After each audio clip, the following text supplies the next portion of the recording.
यो चाहिँ काठको टुक्रा भइहाल्यो। अनि सानसाना यिनी पिसहरू काटेर यस्तो एङ्गलमा काटेको छु।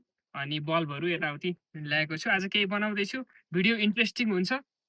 मजाले हेरेर साथ दिनु होला। अनि यसमा चाहिँ मैले अब यहाँ होल गरेको छु यसरी। यहाँ यसरी होल छ यो यति। यसमा चाहिँ यो बल्ब अट्नको लागि होल बनाएको।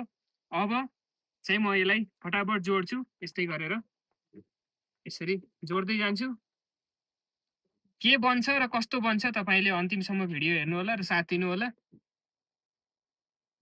अनि नयाँ हुनुहुन्छ भने फलो गर्नु होला।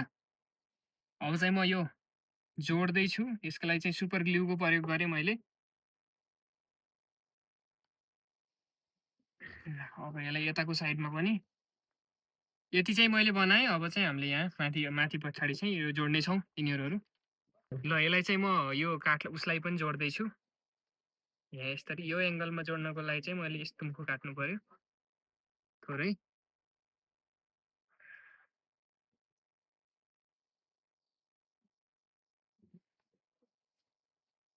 अब म यहाँ खुट्टा जोड्दैछु एउटा खुट्टा जस्तो बनाएर। ल हाम्रो लगभग रेडी भइसक्न लागेको छ। अब चाहिँ हामीले यो बल्ब यहाँनिर राखिन्छ ठ्याक्क।